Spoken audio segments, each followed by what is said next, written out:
நண்பர்களே இந்த புத்தம் புதிய வீடியோவில் உங்கள் அத்துணை பேரையும் சந்திப்பதில் மிக்க மகிழ்ச்சி கொள்கிறேன்.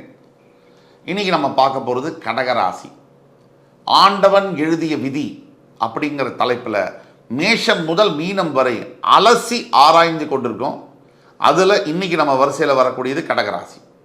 கடகம் காலபுருஷனுடைய 4ஆம் வீடு, தாயுள்ளம் கொண்ட சந்திர பகவான் ஆட்சி பெறக்கூடிய வீடு, புனர்பூசம் பூசம் ஆயில்யம் என்கின்ற 3 நட்சத்திரங்கள் வரக்கூடிய வீடு. இதில் புனர்பூசம் என்பது குரு, பூசம் என்பது சனி, ஆயில்யம் என்பது புதன். குரு சனி புதன் சந்திரனுடைய வீட்டில். இந்த காம்பினேஷனை பற்றி தான் இன்றைக்கி பேச போகிறோம்.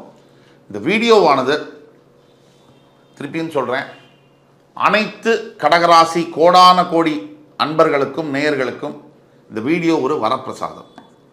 இந்த வீடியோவை முழுசாக பாருங்கள்.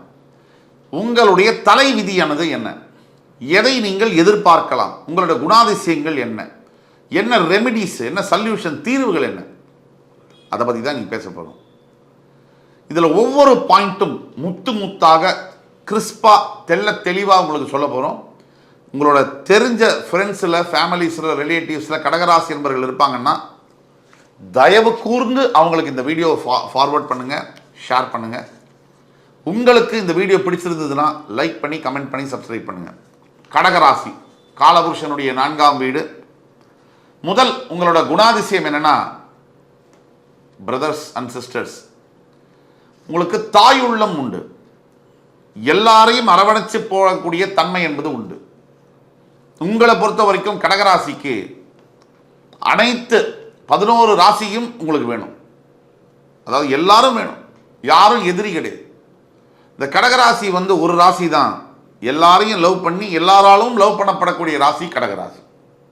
ஆனால் மனசில் உங்களுடைய எண்ணங்கள் நான் ஸ்டாப்பபிள் தாட்ஸ், நிற்கவே நிற்காது மைண்டில். ஏதோ ஒன்று, ஒரு 750-800 மிஷின் உள்ளே ஓடுற மாதிரி, தூங்கும் போது சரி, முழிச்சிருக்கும் போதும் சரி, ஏதோ ஒரு எண்ணங்கள் உங்களை பாதர் பண்ணிட்டே இருக்கு. எல்லாரும் உங்களை சொல்கிறது என்னென்னா, நீங்கள் ரொம்ப சென்டிமெண்டல், ரொம்ப எமோஷ்னல். அதை பற்றி நீங்கள் கவலையப்பட வேண்டாம். மனிதன் அப்படின்னா அவன் மரம் கிடையாது, உணர்வுகளுடைய சங்கமம். ஒரு எமோஷ்னல் பேக்கேஜ் தான் ஒரு ஹியூமன் பீயிங்.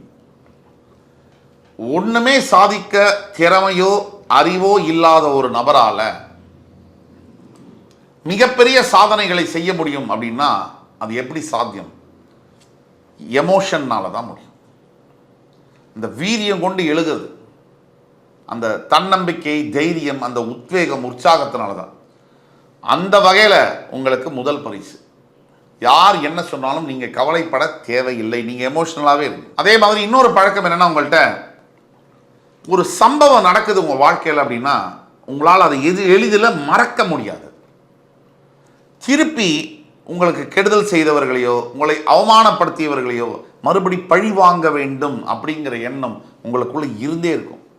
நாம் பேசிக்கொண்டிருப்பது எல்லாம் பொது பலன்களே. தனிப்பட்ட உங்கள் ஜாதகத்தில் உங்களுக்கு தீர்வு கொடுக்கணும்னா நீங்கள் எங்களோட வாட்ஸ்அப் நம்பரில் தொடர்பு கொண்டு உங்கள் தனிப்பட்ட ஜாதகத்தை காண்பிக்கும் பொழுது தான் உங்களுடைய வாழ்க்கை தலைவிதியை மாற்ற இயலும். இது உண்மை.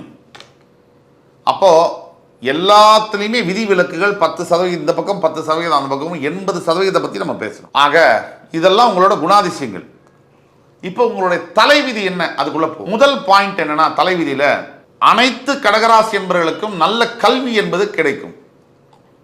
ஆனால் இந்த கல்வியினால் உங்களுக்கு என்ன பெனிஃபிட் அப்படின்னு பார்த்தீங்கன்னா, 0. நீங்கள் படிச்சிருப்பீங்க, படிக்கலை, ஆனால் படிப்புனால உங்களுக்கு பெனிஃபிட் என்பது ரேர் தான். கடகராசியை பொறுத்த வரைக்கும் என்னதான் நீங்கள் சொன்னாலும், படித்து தான் வேலை பார்க்குறேன், அதில் வர சம்பளத்தை வச்சு தான் வீடை காப்பாற்றுறேன்னு சொன்னாலும், கண்டிப்பாக நீங்கள் நினைத்த திருப்தியான வாழ்க்கையை உங்களால் வாழ முடியாது. படிப்பினால் உங்களுக்கு அது கிடைக்காது. இரண்டாவது பாயிண்ட் என்னன்னா, கடகராசிக்கு உங்கள் கூட பிறந்த சகோதர சகோதரிகள் ஒரு அவசியமான காலகட்டத்தில் உங்களுக்கு உதவ மாட்டார் என்பது உங்கள் தலைவிதி. மூன்றாவது தலைவிதி என்னன்னா, 15லேருந்து ஒரு 30 வயசு வரைக்கும் வாழ்க்கையில் மிகப்பெரிய ஸ்ட்ரகிள் இருக்கும். முக்கியமாக 15லேருந்து 25 வரைக்கும் கடகராசி என்பவர்களுக்கு மிகப்பெரிய ஸ்ட்ரகிள், போராட்டம் என்பது இருக்கும். இந்த வயசு, இந்த 10 வருஷம் மிகப்பெரிய போராட்டங்களை சந்திக்க வேண்டியது இருக்கும். 4வது பாயிண்ட், உங்கள் தலைவிதி கவர்மெண்ட் ரிலேட்டட் ஜாபோ, கான்ட்ராக்டோ, பிசினஸோ இருந்தால் மிகப்பெரிய அளவில் நீங்கள் பிரகாசிக்கலாம். 5வது தலைவிதி, என்னதான் உங்களுக்கு மிகப்பெரிய பதவி, பொருள், கான்ட்ராக்ட், பிசினஸ் இதெல்லாம் இருந்தாலும் நீங்க வேலை செய்யக்கூடிய இடத்துல, வியாபாரத்திலோ ஹெவி காம்படிஷன் இருக்கும். நீங்க வேலை செய்யக்கூடிய இடத்துல மிகப்பெரிய எதிர்ப்புகளும் எதிரிகளும், அதே மாதிரி வியாபாரத்திலும் கூட சூழ்ச்சி செய்யக்கூடிய, உங்களை கவுக்கலான்ற கூடிய மிகப்பெரிய எதிர்ப்பும் எதிரியும் இருந்தே தீர்வார்கள். 6வது பாயிண்ட் தலைவிதியில 40 வயதுக்கு மேல மிகப்பெரிய வெல்த், சொத்துக்களை சேர்க்கக்கூடிய அக்யூமுலேட்டிங் வெல்த், மிகப்பெரிய ஹியூஜ் வெல்த், அதை அக்யூமுலேட் பண்ணக்கூடிய சாத்தியக்கூறுகள் 40 வயதுக்கு மேல உங்களை வந்து சேரும். 7வது தலைவிதி ரொம்ப முக்கியமான தலைவிதி. இந்த 10 கமாண்ட்மெண்ட்ஸ் மாதிரி சொல்லிட்டு இருக்கோம். இந்த 7வது தலைவிதியில உங்களுடைய வயதான காலத்தில் மன்னிக்க வேண்டும் கடகராசி என்பவர்களே, உங்களுடைய குழந்தைகள் உங்களிடம் கடுமையாக நடந்து கொள்ளக்கூடிய வாய்ப்பு என்பது இருக்கு. அல்லது உங்களை விட்டு பிரிந்து வேறொரு நாட்டிலோ வேறொரு ஊரிலோ அவர்கள் இருக்கக்கூடிய வாய்ப்புகள் நிறைய இருக்கு. 8வது தலைவிதி, உங்களுடைய வாழ்க்கையின் உச்சக்கட்ட எதிரிகள் உங்ககிட்ட க்ளோஸா பழகுவாங்க, உங்க சர்க்கிள் க்ளோஸ் சர்க்கிள்ல இருப்பாங்க. 9வது தலைவிதி, கன்சிஸ்டண்டா கடகராசி என்பவர்களுடைய வாழ்க்கையில செப்பரேஷன், டைவர்ஸ் நடக்குதோ இல்லையோ, கன்சிஸ்டண்டா argument, marital problems, issues day to day இருக்கும். 10வது தலைவிதி, மெஜாரிட்டி ஆஃப் த கடகராசி பீப்புள் பார்த்தீங்கன்னா, நீங்க மெஜாரிட்டி கடகராசியில நீர்நிலை சம்பந்தப்பட்ட, அதாவது நீர் சம்பந்தப்பட்ட வியாதிகள், வாட்டர் பாண்ட் டிசீசஸ், இந்த உடம்புல கபம் சம்பந்தப்பட்ட நோய்கள் இருக்கும். சளி தொந்தரவு, லங்ஸ் சம்பந்தப்பட்ட தொந்தரவு, நீர்நிலை சம்பந்தப்பட்ட ரத்த பிரச்சனைகள் சம்பந்தப்பட்டது கண்டிப்பாக கடகராசி என்பவர்களுக்கு இருக்கக்கூடிய வாய்ப்புகள் 100க்கு 99.99% இருக்கிறது. உங்களுடைய 11வது விதி, 40 வயதுக்கு மேற்பட்டு, 35 வயதுக்கு மேற்பட்டு, நான் சொல்லணும்னா 35 வயதுக்கு மேற்பட்டு வாழ்க்கையில் கண்டிப்பாக சத்தியமாக உச்சக்கட்ட திருப்பம், ஒரு மிகப்பெரிய அதிர்ஷ்டம் என்பது உங்களுக்காக காத்திருக்கும். இதை எப்போ வரும், எப்படி வருங்கிறது உங்கள் சுய ஜாதகத்தை பொறுத்தது. அப்படி சுய ஜாதகத்தை நீங்கள் பார்க்கணுன்னா வாட்ஸ்அப் நம்பரில் எங்களை தொடர்பு கொள்ளுங்கள், ஆன்லைன் அப்பாயின்மெண்ட் வாங்கிட்டு வாங்க. ஆனால் கண்டிப்பாக கடகராசி என்பவர்களுக்கு 35 வயதுக்கு பிறகு 45 வயதுக்குள்ளார மிகப்பெரிய லைஃப்பில் டேர்ன் அரவுண்டு, மிகப்பெரிய லக் என்பது, அதிர்ஷ்டம் என்பது உண்டு. 12வது விதி, எந்த அரசாங்கம் சம்பந்தப்பட்ட வேலைகளோ வியாபாரமோ உங்களுக்கு மிகப்பெரிய அளவில் உதவி செய்யும். 13வது விதி, 30 வயசுக்கு அப்புறம் தான் குட்டிகரணம் போட்டாலும் சரி, கம்ஃபர்டபுளான வரவு, வருமானம், இன்கம் 30 வயசுக்கு அப்புறம்தான் உண்டு. 14வது விதி, இந்த விதி ரொம்ப கடுமையானது, என்னை மன்னிக்க வேண்டும் அனைத்து கடகராசி என்பவர்களே. பட் சில சமயங்களில் 30 முதல் 40% கடகராசி என்பவர்களுக்கு சிறு வயதிலேயே அண்ணா, தம்பி, தங்கை, அக்கா இவர்களை இழக்கக்கூடிய, சகோதர சகோதரிகளை இழக்கக்கூடிய வாய்ப்பு என்பது உண்டு. Possibility of losing a sibling at a younger age. கடகராசி வெரி ப்ரோன், இது உண்டு. கேன்சர் ஜோடியக் சைனுக்கு இது ரொம்ப உண்டு இந்த பாசிபிலிட்டி. நீங்க எதை எதிர்பார்க்கலாம், what you can expect in life, அதை பத்தி நம்ம பேசுவோம். அதுல வர முதல் பாயிண்ட், ஃப்ரீக்வெண்டா நீங்க இருக்கக்கூடிய இடத்துல சேஞ்ச் இருக்கும். அது எஜுகேஷன்னாலேயோ, எம்ப்ளாய்மெண்ட்னாலேயோ, மேரேஜ்னாலேயோ, குழந்தை பிறந்ததுக்கு அப்புறமோ, இல்ல குழந்தைங்கலாம் வளர்ந்ததுனாலேயோ, ஏதோ ஒரு விதத்துல ஃப்ரீக்வெண்ட் சேஞ்ச் இருக்கும். உங்களுக்கு இருக்கிற அளவுக்கு சேஞ்ச் ஆஃப் பிளேஸ் என்பது வேற எந்த ராசிக்கும் இருக்காது. இது உண்மை. 2வது விதி, நீங்கள் இதை எதிர்பார்க்க வேண்டும். குழந்தைகள்கிட்ட உங்களோட பாசம், பரிவு, அன்பு எல்லாம் அவங்க தான் எதிர்காலம். ஆனால் ஜாகிரதையா 2 ஸ்டெப் விலகி இருக்க பழகிக்குங்க.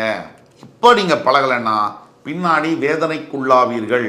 இதை நான் ஆணித்தனமா அழுத்தம் திருத்தமா சொல்றேன். 3வது, நீங்கள் உங்ககிட்ட இருந்து எதை எதிர்பார்க்கலாம், கான்ஸ்டன்ட் கன்ஃபியூஷன் இன் டிசிஷன் மேக்கிங். முக்காவாசி கடகராசி என்பவர்களுக்கு முடிவெடுப்பதில் சற்று தடுமாற்றங்கள் இருக்கும். நீங்கள் அப்போ முடிவை எந்த முடிவாக இருந்தாலும் 2 தடவைக்கு மேலே யோசிக்காம எடுக்க வேண்டும். அந்த முடிவில் தீர்க்கமாக இருக்க வேண்டும். அதே மாதிரி எதை எதிர்பார்க்கலாம்? 4வது, கல்யாண வாழ்க்கையில் நீங்கள் யாரை கல்யாணம் பண்ணாலும் சரி, அவங்க பேரழகியோ உள்ளூர் கிழவியோ, பேரழகனோ உள்ளூர் கிழவனோ யாராக இருந்தாலும் நீங்கள் கல்யாண வாழ்க்கையில் அவங்க உங்களை புரிஞ்சுக்குவாங்க, உங்களை புரிஞ்சு சப்போர்ட் பண்ணி கோஆபரேட் பண்ணுவாங்க அப்படின்னு எதிர்பார்ப்ப தயவு செய்து விட்டுடுங்க. அது இந்த ஜென்மத்தில் நடக்க போகிறதில்ல. காலப்போக்கில் ஒரு 50 வருஷத்துக்கு பிறகோ இல்லை 55 வயசு ஆனதுக்கு பிறகோ தன்னால் நடக்கலாம், தசாபுக்தி காரணமாக. இப்போ நான் சொல்லக்கூடிய பாயிண்ட்லையும் விதி விலக்குகள் உண்டு, அது விதியாகாது. இந்த பாயிண்ட், இப்போ சொன்ன பாயிண்ட்ல இன்னொரு விஷயம் என்னன்னா, என்ன சார் வாழ்க்கை துணை சரியில்லைன்னா எப்படி சார் வாழ்றதுன்னா, you should learn how to handle this. இந்த வாழ்க்கை துணை கணவரோ மனைவியோ இதை இவங்களை எப்படி கையாளுங்கிறது தான் கற்றுக்க முடியுமே தவிர செப்பரேஷன் டைவர்ஸும் அதிகமாக பாசிபிலிட்டி கிடையாது. ஸோ இந்த வாழ்க்கையிலே தான் இருக்கணும், ஆனால் அதில் எப்படி வாழணும்னு நீங்கள் கற்றுக்கணும். 5வது, எதை எதிர்பார்க்கலாம்? ரொம்ப பெரிய பாசிட்டிவ் பாயிண்ட். சடனாக உங்கள் லைஃப்பில் பணத்தில் வாழ்க்கை தரத்தில் மிகப்பெரிய மாற்றங்கள் வரும். இது 30 வயசுக்கு பிறகு சடன் growth இன் லைஃப் வரும். திடீர் டேர்ன் அரவுண்ட் இருக்கும் வாழ்க்கையில். திடீர்னு நார்மலாக ஒரு ஆட்டோ ரிக்ஷாலே போக முடியாத ஒருத்தர் BMW காரில் போனார்னா எப்படி? அது நடக்கும், இது வாய்ப்பு இருக்கு. இப்போ நம்ம ரெமெடிஸ், தீர்வு, பரிகாரத்துக்குள்ள போவோம். முதலாவதாக நீங்கள் செய்ய வேண்டிய பரிகாரம், மறக்காம ஒவ்வொருவரும் ஆலங்குடியில் இருக்கக்கூடிய குரு பகவான் ஸ்தலத்திற்கு புதன்கிழமை ராத்திரி சென்று தங்கி வியாழக்கிழமை காலையில் அவருக்கு அபிஷேகம் செய்து வழிபடும் பொழுதும் மஞ்சள் வஸ்திரத்தை தானம் செய்யும் பொழுதும் வாழ்க்கையில் மிகப்பெரிய ஸ்திரமான மாற்றங்கள் வரும். 2வது ரெமெடி, 2வது பரிகாரம், meditation is a must for கடகராசி பீப்புள். மெடிடேஷன் இல்லாமல் உங்கள் வாழ்க்கையை நீங்கள் நடத்துறதுங்கிறது, பீஸ்ஃபுல்லான காமான லைஃப் வேணும்னா மெடிடேஷன் மஸ்ட். 3வது உங்களுக்கு இருக்கக்கூடிய ரெமெடி, தயவு கூர்ந்து over thinking, avoid over thinking. தேவையில்லாத சிந்தனைகளை வைத்துக் கொள்ளாதீர்கள் கடகராசி அன்பர்களே. நீங்கள் திங்க் பண்ண எல்லாம் சரியாகவும் நினைப்பீங்க, அது இன்னும் உங்களுக்கு ஹெல்த் பாதிப்புகளை தான் உண்டாக்கும். 4வது, உங்களுடைய விதி உங்களுக்கு தெரியும். விதியை மாற்றுவது என்பது இம்பாசிபிளுக்கு கொஞ்சம் பக்கத்தில். It is not impossible, but இம்பாசிபிளுக்கு கொஞ்சம் பக்கத்தில். Close to impossible but not impossible. அப்போ எது நடக்கணுமோ அது நடந்தே தீரும். எது இருக்கோ அது மாற்ற உங்கள் ஒரே ஒரு விஷயத்தினால மாற்ற முடியும். விதியை மாற்றுவது என்பது தியானத்தால் முடியும். தொடராக தியான பயிற்சி மேற்கொள்ளும் போது விதியை மாற்ற இயலும். அதே மாதிரி கடைசி பாயிண்ட், பிரீமியம் லைஃப் உங்களுக்கு வேணும்னா கேரண்டீடா தொடர்ந்து நீங்கள் கடவுள், அதாவது தியானத்தை செய்வது, தியானம் செய்வது, அதே மாதிரி கடவுள் பக்தி, ப்ரேயர்ஸ், உங்களுடைய ப்ரேயர்ஸ் மூலியமாக தான் உங்களுக்கு கண்டிப்பாக ப்ரீமியம் லைஃப் கேரண்டீடாக கிடைக்கும். ஆக உலகத்தில் இருக்கக்கூடிய அனைத்து கடகராசி என்பவர்களுக்கும் இந்த வீடியோ என்பது ஒரு பொக்கிஷமாக இருக்கும் என்பதில் கொஞ்சம் கூட ஐயப்பாடு இல்லை. அடுத்து வரும் காலம் இன்னும் சிறப்பு மிக்க தகவலுடன் உங்கள் மறுபடி சந்திக்கும் வரை உங்களிடமிருந்து விடைபெறுவது உங்கள் சுபாஷ் பாலகிருஷ்ணன். நன்றி, வணக்கம், வாழ்க வளமுடன்.